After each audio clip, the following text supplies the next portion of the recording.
আইনের শাসন এবং মানবিক সরকার প্রতিষ্ঠায় বিএনপি সরকারের হাতকে শক্তিশালী করার ঘোষণা দিয়েছেন দলের এমপি হিসেবে নির্বাচিত আইনজীবীরা। আর পশ্চিমা বিশ্বের মতো ছায়া সংসদ গঠন করে সরকারকে কঠোর নজরদারিতে রাখার ঘোষণা দিয়েছেন জামায়াতের আইনজীবীরা। নির্বাচন শেষ হলেও সুপ্রিম কোর্টের প্রথম কর্মদিবসে ছিল ভোটের আমেজ, যেখানে নির্বাচিত জনপ্রতিনিধিরা একে অপরকে অভিনন্দন জানান। বেগম খালেদা জিয়া। বিএনপি থেকে বিজয়ীদের আনুষ্ঠানিক প্রতিক্রিয়ায় ছিল প্রয়াত চেয়ারপারসন বেগম খালেদা জিয়ার প্রতি শ্রদ্ধা ও ভালোবাসা। মরহুমা সাবেক প্রধানমন্ত্রী দেশনেত্রী বেগম খালেদা জিয়ার প্রতি শ্রদ্ধা। ভোটারদের ধন্যবাদ দিয়ে মানবিক দেশ গড়ার প্রত্যয় ব্যক্ত করেন সদ্য নির্বাচিতরা। এমন একটা বাংলাদেশ গড়তে চাই, প্রাইম মিনিস্টার ইলেক্ট জনাব তারেক রহমান সাহেবের নেতৃত্বে, যে বাংলাদেশে আইনের শাসন থাকবে, মানবাধিকার থাকবে। এই বিজয় আমার বিজয় না, এই বিজয় হচ্ছে সারা বাংলাদেশের মানুষের বিজয়। এই বিজয় হচ্ছে আমাদের নেতা জনাব তারেক রহমানের বিজয় এবং গণতন্ত্রের বিজয়। অন্যদিকে ভোটের মাঠে পরাজিত হয়েও বিরোধী দল হিসেবে ইতিবাচক ভূমিকা রাখার অঙ্গীকার করেন জামায়াতের আইনজীবী। ওয়েস্টার্ন ডেমোক্রেসিতে শ্যাডো গভর্নমেন্টের কনসেপ্ট আছে। ম্যাচিউর ডেমোক্রেসিতে শুধুমাত্র যে দল ক্ষমতায় যায় তিনিই দেশ চালাবেন, ব্যাপারটা এরকম নয়।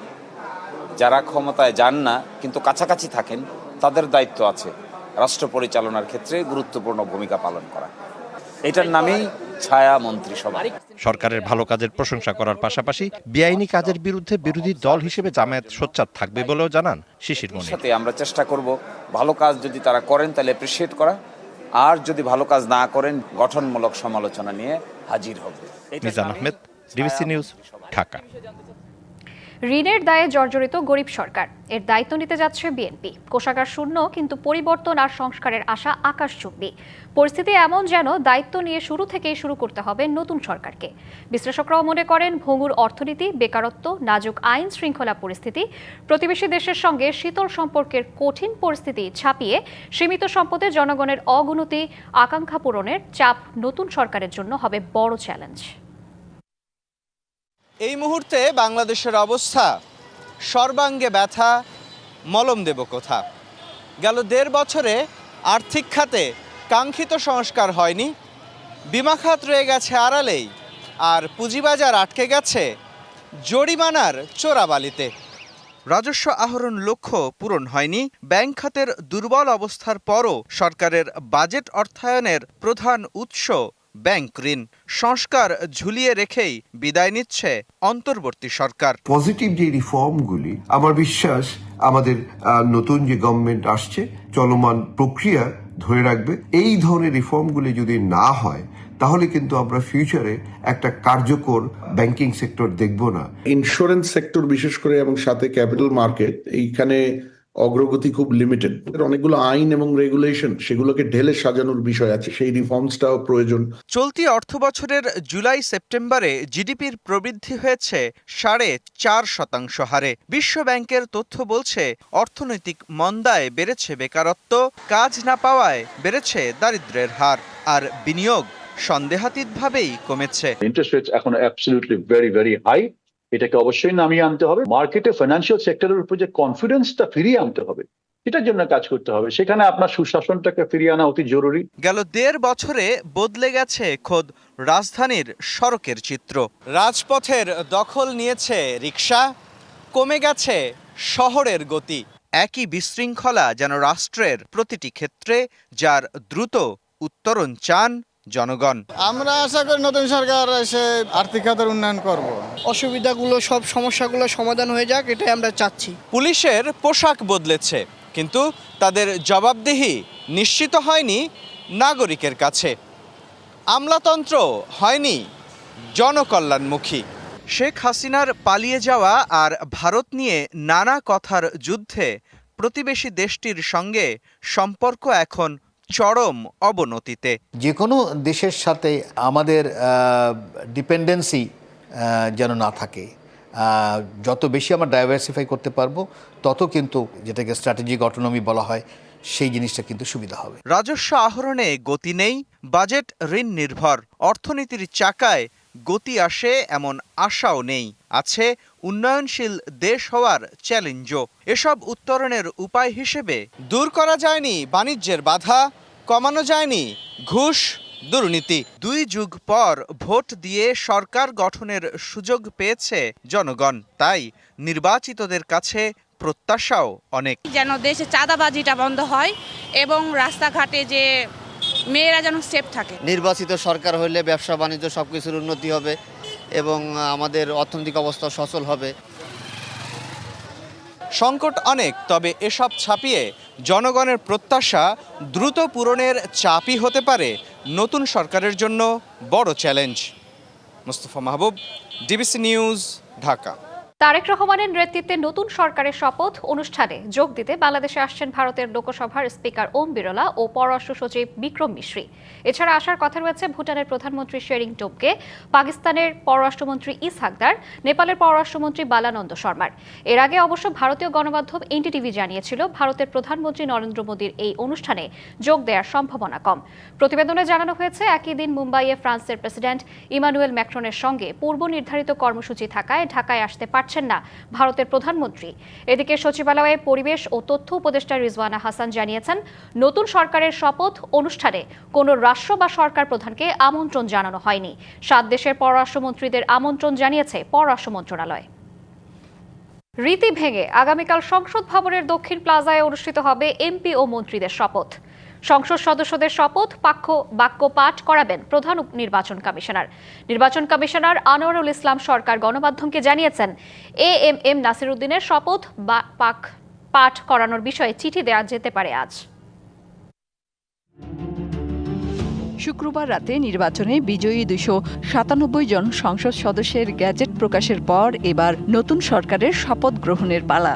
মঙ্গলবার সকাল 10টায় জাতীয় সংসদ ভবনের দক্ষিণ প্লাজায় সংসদ সদস্যদের শপথ পড়ানোর প্রস্তুতি চলছে, যা এতদিন হতো সংসদ ভবনের অভ্যন্তরে।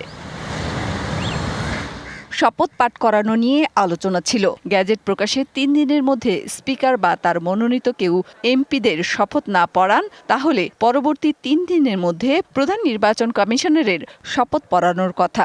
এই বাস্তবতায় মঙ্গলবার শপথ পড়াতে যাচ্ছেন সিইসি। 3 দিনের ভিতরে যদি স্পিকার, ডেপুটি স্পিকার শপথ না পড়ান তাহলে চতুর্থ দিন থেকে পরবর্তী 3 দিনের মধ্যে প্রধান নির্বাচন কমিশনার শপথ পাঠ করাবেন সে বিধান রয়েছে। মঙ্গলবার দিন সকাল 10টার সময় সংসদ সদস্যদের শপথ হচ্ছে। যেরকম পরিস্থিতি আমি ধারণা করছি যেটা প্রধান নির্বাচন কমিশনার করাবেন। সংসদ সদস্যদের শপথ গ্রহণের পর নির্বাচনে সংখ্যাগরিষ্ঠ দল তাদের সংসদীয় দলের নেতা নির্বাচন করবেন। এরপর সংসদীয় দলের নেতা রাষ্ট্রপতির কাছে সংখ্যাগরিষ্ঠ সদস্যের আস্থাভাজন হওয়ার বিষয়টি আনুষ্ঠানিকভাবে জানাবেন। রাষ্ট্রপতি তখন তাকে নিয়ম অনুযায়ী প্রধানমন্ত্রী পদে নিয়োগ দেবেন এবং নতুন মন্ত্রিসভা গঠনের আহ্বান জানাবেন। বিএনপি থেকে আমাদের জানানো হয়েছে যে ওনারা ওইখানে বসেই ওই শপথের পরপরই ওনাদের সংসদীয় দলের যে প্রধান তাকে নির্বাচিত করবেন, হয়তো 11:30-12টার দিকে। আর বিকাল 4টায় সাউথ প্লাজাতে শপথ অনুষ্ঠান হবে মন্ত্রিসভার। আর মন্ত্রিসভার সদস্যদের শপথ বঙ্গভবনের দরবার হলে অনুষ্ঠিত হওয়ার রেওয়াজ ছিল। এবার রেওয়াজ ভাঙছে। সংসদের দক্ষিণ প্লাজাতেই শপথ বাক্য পাঠ করাবেন রাষ্ট্রপতি। মেহের মনি, ডিবিসি নিউজ, ঢাকা।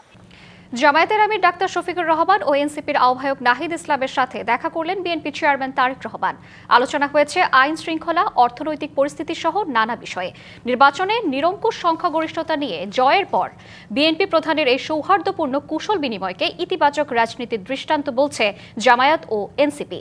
রাজনৈতিক দলগুলোর মতভিন্নতা থাকলেও সংলাপের মাধ্যমে যে কোনো সমস্যার সমাধান সম্ভব বলে মনে করে তারা। জামায়াত জানিয়েছে তারা সরকারের অংশ হবে না, শক্তিশালী বিরোধী দলের ভূমিকায় থাকবে সংসদে।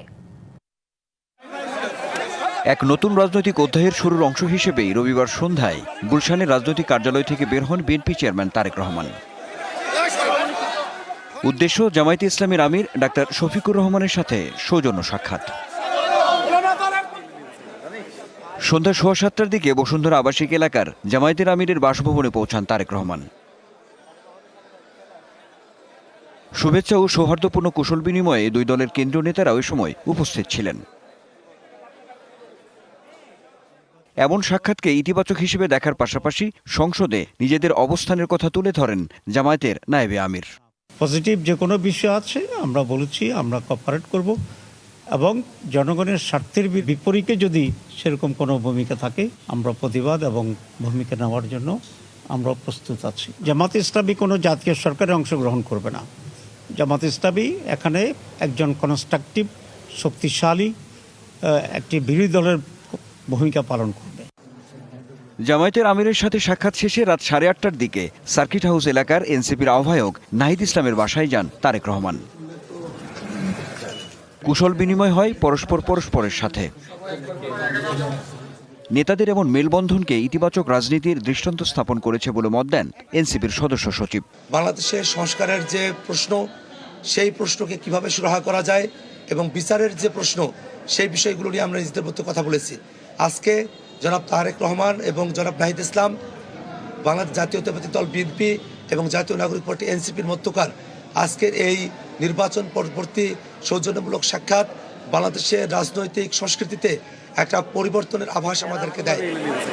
সামনের দিনগুলোতে রাজনৈতিক শিষ্টাচারের এমন চর্চা অব্যাহত থাকবে বলে মনে করে সবাই। Anwar Hossain, DBC News, Dhaka. ৩২টি আসনে জামায়াত জোটের প্রার্থীদের হারিয়ে দেওয়া হয়েছে বলে অভিযোগ করেছে 11 দল। এর প্রতিবাদে আজ বিকেলে বাইতুল মোকাররমে প্রতিবাদ সমাবেশের ডাক দেওয়া হয়েছে। নির্বাচনে জন আকাঙ্ক্ষার প্রতিফলন ঘটেনি দাবি করলেও জোটের এমপিরা শপথ নেবেন এবং সংসদে গঠনমূলক বিরোধী দলের ভূমিকায় থাকবে বলে জানানো হয়েছে। এদিকে অভিযোগ নিয়ে প্রার্থীদের হাইকোর্টের শরণাপন্ন হতে বলেছেন নির্বাচন কমিশনার আনোয়ারুল ইসলাম সরকার।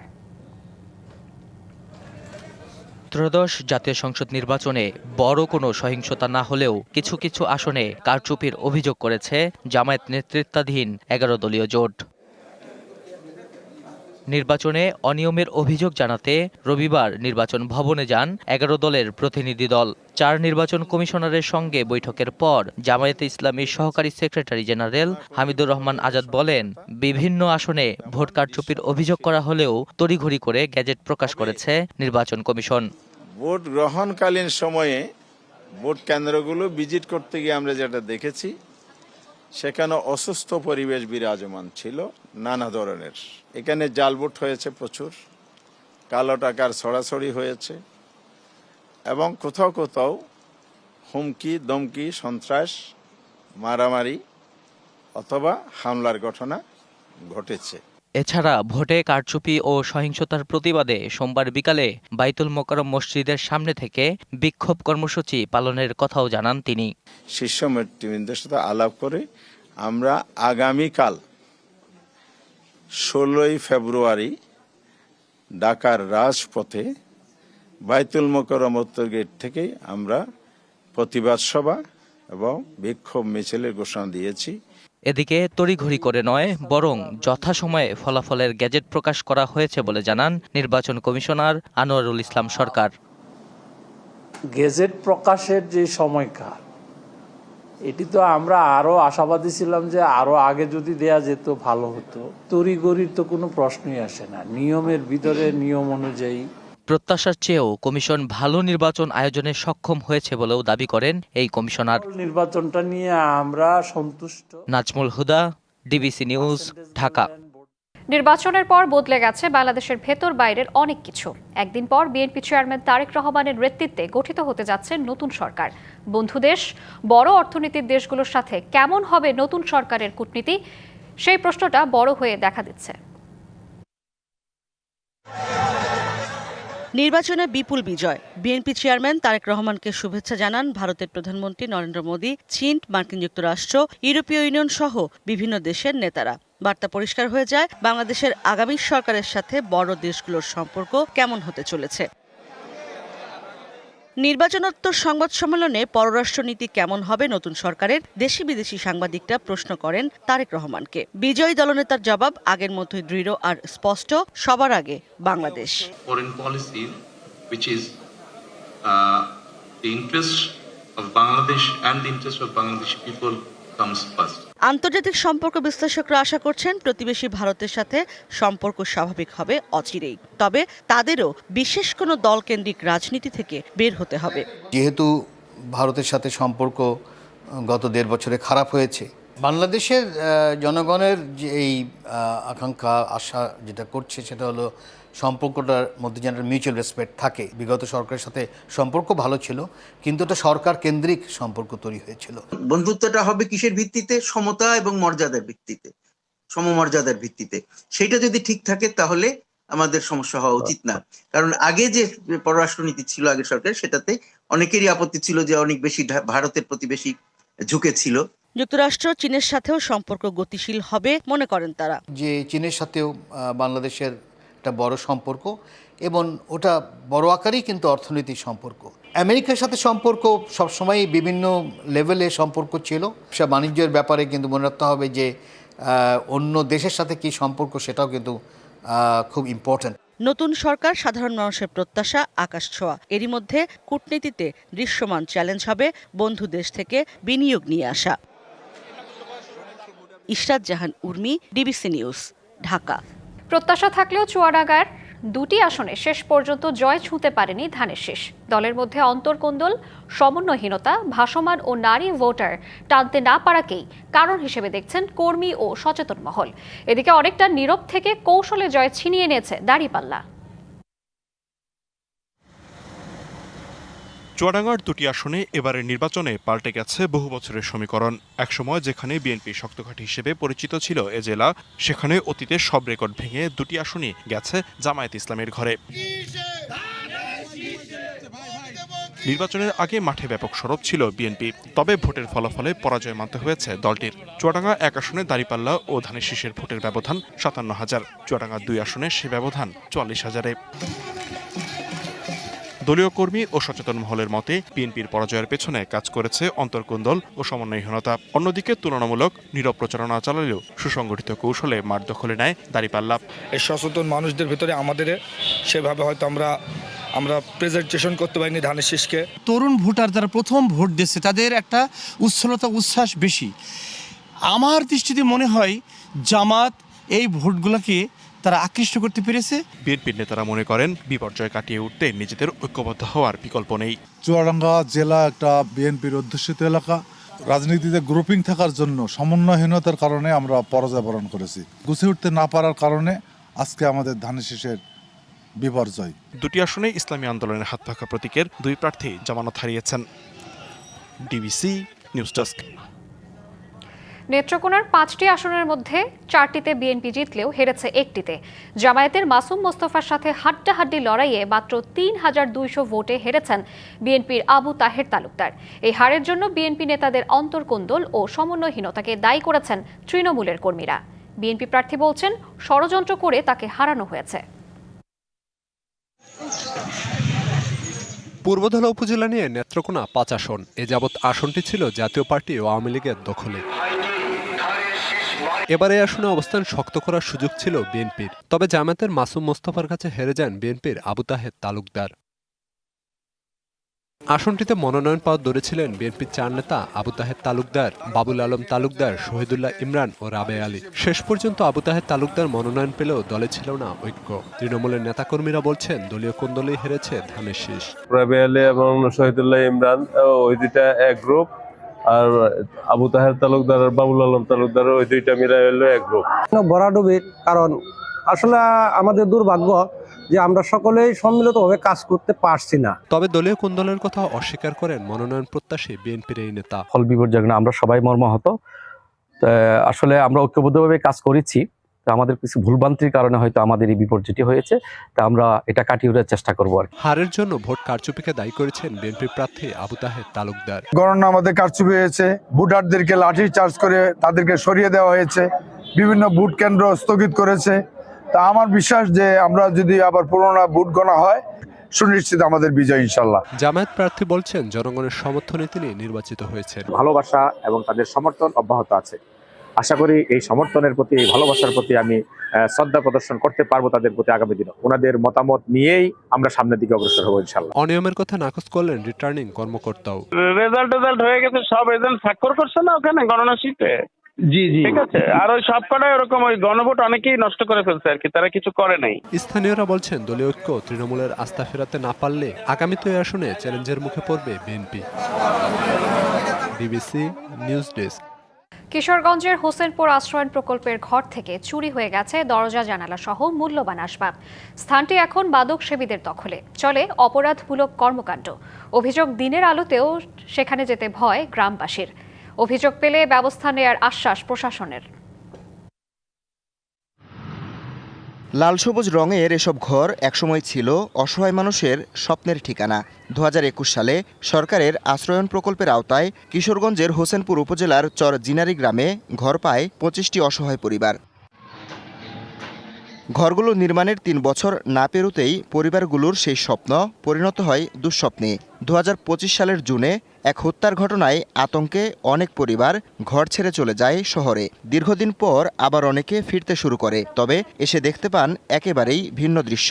চুরি হয়ে গেছে ছেড়ে যাওয়া ঘরের দরজা জানালা, বৈদ্যুতিক সরঞ্জাম, নলকূপ, উধাও মূল্যবান আসবাবও। আমরা জানের ভয়ে যে যেখানে আসছিলাম সেই জায়গায় চলে গেছি। এখন আইসা দেখি যে ঘরের দরজা জানালা সব চুরি হয়ে গেছে। 25টা ঘরের মধ্যে 23টা দরজা ভাঙ্গা নিয়ে গেছে।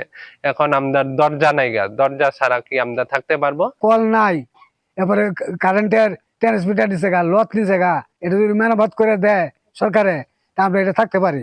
স্থানীয়দের অভিযোগ, পরিত্যক্ত হওয়ায় ঘরগুলো এখন মাদকসেবীদের আড্ডাখানা, চলে নানা অপরাধমূলক কর্মকাণ্ড। এখানে প্রচুর মাদক বেচা কেনা হয়। যারা দোষী ওদেরকে উপযুক্ত শাস্তির আওতা আনা হোক। স্থানীয় ভাঙারি দোকানে বিক্রি করা হয় চুরির জিনিসপত্র, তবে দোকানি বলছেন হকারদের থেকে কিনেছেন মালামাল। এই হকারদের দাম আমরা কিনে রাখছি, আমরাও ভাঙারি হিসাবে বেশি, আর যেটি একটু ভালো এটা আমরা রিফাইনিং করে বেশি। অনিয়ম করে ভিন্ন এলাকার বাসিন্দারা পেয়েছে ঘর, দাবি স্থানীয় ইউপি চেয়ারম্যানের। নতুন করে যদি এই ঘরগুলি নির্বাচিত করা হয়, আমরা অবশ্যই এলাকার মানুষ আমরা জানি কাকে এই ঘরে দিলে থাকতে পারবে, আমরা এই ধরনের চূড়ান্ত তালিকা দিব। অভিযোগ পেলে ব্যবস্থা নেওয়ার আশ্বাস উপজেলা নির্বাহী কর্মকর্তার। হোসেনপুর থানাকে অবগত করেছি মাদকের বিরুদ্ধে যেন এই স্পটটাকে মোটামুটি একটা হটস্পট বিবেচনা করে যেন অভিযান পরিচালনা করে। যারা নাকি চলে যাচ্ছে তাদের একটি তালিকা প্রস্তুত করে তাদেরকে খোঁজ করা যে তারা কি আসলে ঘরে থাকতে আগ্রহী নাকি ছেড়ে দিচ্ছে। তো এই বিষয়গুলো সার্বিক বিবেচনায় নিয়ে আমরা পরবর্তী পদক্ষেপ গ্রহণ করব। পরিত্যক্ত ঘরগুলো পুনর্নির্মাণ করে নিরাপত্তা ব্যবস্থা জোরদারের দাবি স্থানীয়দের। DBC news desk.